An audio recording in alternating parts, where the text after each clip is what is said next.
We all want to know the secret, right? The key to a successful, happy life? And for a long time, we thought it was all about being book smart, having a high IQ. But it turns out that's only half the story. There's another kind of smart that might be even more important. And that's what we're diving into today, the incredible power of emotional intelligence. So let me ask you something straight up. Are you ruled by your emotions? Come on, be honest. Have you ever just blurted something out in the heat of the moment and immediately wished you could take it back? Or felt so stressed out you just couldn't think straight? Yeah, if that sounds familiar, you are definitely not alone. This is something we all wrestle with. All right, so here's our game plan. We're going to start by walking what I call the emotional tightrope, looking at why our feelings are great and why they can totally trip us up. Then, we'll nail down what emotional intelligence actually is. After that, we'll get into the really cool part, the power it gives you. And to wrap things up, we'll get super practical with some tools you can use to start building these skills yourself. So let's jump right into part one, the emotional tightrope. Look, our feelings aren't bad. In fact, they're not the enemy at all. They're basically these incredible tools we've evolved for survival and, for learning. But, and this is a big but, they've got a flip side, a dark side that can completely sabotage us if we're not careful. And this really shows you that double-edged sword. On the upside, emotions are amazing teachers. Think about it. You touch a hot stove once as a kid, right? The pain, the fear, that feeling is a lesson that gets burned into your memory so you never do it again. But then there's the downside. Our emotions can literally hijack our brains. When feelings run high, rational thought just goes out the window. It's kind of like when you're home alone at night, you hear a weird noise, and suddenly that white sheet on the laundry basket looks like a ghost.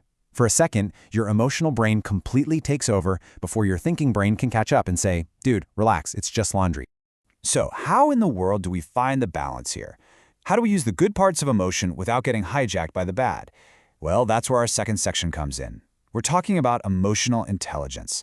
It is the skill that helps us walk that tricky tightrope between what our heart feels and what our head knows. So what is it? Emotional intelligence, or EI for short, is really just this. It's your ability to see what you're feeling, to understand it, and to manage it. But it doesn't stop there. It's also about being able to see, understand, and even influence the emotions of the people around you. And this is key. It's not about stuffing your feelings down and pretending they don't exist. It's about getting smart about them, both your own and everyone else's. You could think of it as a simple three-step process. First, you have to recognize and name what you're feeling. People who can't do this, they're the ones who tend to have those big, messy outbursts. Okay, second step. You have to figure out why you're feeling that way. Let's say a friend walks right past you on the street, doesn't even say hi. Your immediate thought might be, wow, he just ignored me. And boom, you're angry. But what if you stopped and thought, maybe he was just totally lost in thought and didn't even see me? See? Just by changing the story you tell yourself, you change the emotion. And that brings us to step 3, managing those feelings, so you can actually work towards your bigger goals instead of just reacting to every little thing. And you can see how this becomes a social superpower, right? It's not just about you. It's about walking into a room and just getting the vibe. You can read the little things, the nonverbal cues, like a clenched jaw, a quick glance, a smile that doesn't quite reach the eyes. When you can do that, you can start to understand what other people are really feeling. And that, right there, is the heart of empathy. Okay, so that brings us to part 3. We know what EI is, but so what? Why should you care? Well, this is where it gets really interesting, because EI is basically your secret weapon for living a more successful and even a healthier life. You've probably heard of this one, the famous Stanford Marshmallow Challenge. It's classic. They put a bunch of 4-year-olds in a room, one by one, with a marshmallow, and they told them, look, you can eat this one marshmallow right now, or if you can wait 15 minutes until I get back, you can have 2 marshmallows. So what happened? They tracked these kids for years, and the ones who were able to wait, the ones who delayed gratification, they ended up being way more successful in school and in their social lives. Get this, that one little test of willpower was a better predictor of their future success than their freaking IQ scores. And it's not just about marshmallows, of course. The benefits are everywhere. Students who have high empathy, they tend to get better grades. In the workplace, managers who are socially skilled, they're more persuasive, they're better leaders, period. And this is a huge one. When you learn to manage your stress, your anxiety, your anger, you literally reduce the damage that those feelings can do to your body. I mean, check out this stat. It's mind-blowing. In one study, they took a group of heart attack patients and taught them how to manage their anger. The result? They cut their risk of having another heart attack by more than half. This isn't some feel-good, fluffy stuff. We're talking life and death here. It just goes to show how deeply connected our emotional world is to our physical health. But here's the absolute best part of all of this. Unlike your IQ, which is pretty much set, emotional intelligence is not fixed. It's a skill. And like any skill, you can learn it, you can practice it, and you can get better at it. So for our last section, let's get down to brass tacks. How do you actually do that? How do you build these skills? Okay, one of the most powerful things you can do is learn to manage your inner dialogue, that little voice in your head. So the next time a negative feeling pops up, don't just let it run the show. Stop and kind of cross-examine it. Ask yourself, okay, wait, why am I actually hurt by this? Pinpoint the exact thought that's causing the feeling.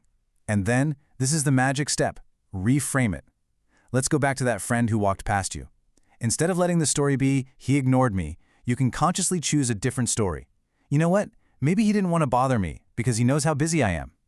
Just that simple shift can completely take the air out of that negative balloon.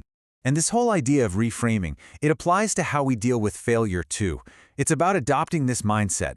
Failures are due to something I can change. It's about having a sense of hope and control. Instead of seeing a setback and thinking, well, that's it, I'm a total failure, you start seeing it as a temporary problem that you have the power to fix. That right there, that's the fuel for motivation. That's what builds resilience. And of course, these skills are absolutely critical in our relationships. First, just acknowledge that people are different. Men and women, for example, are often raised to deal with emotions in totally different ways. Second, if you're in a heated argument and you can literally feel your heart pounding, take a time out. Seriously, just take a 20-minute break so you can cool down and think rationally again. It can save you from saying something you can't take back. And finally, when you have to give feedback or criticism, be specific. Talk about the action, not the person, and always try to offer a solution. It's not about winning the argument, it's about solving the problem. So, if there's one thing to take away from all this, it's this. Emotional intelligence is not some vague, soft skill. It is a real, practical, learnable ability. And honestly, the evidence is pretty overwhelming. It's a far better predictor of a happy, healthy, and successful life than your IQ will ever be. So I want to leave you with one final question to chew on.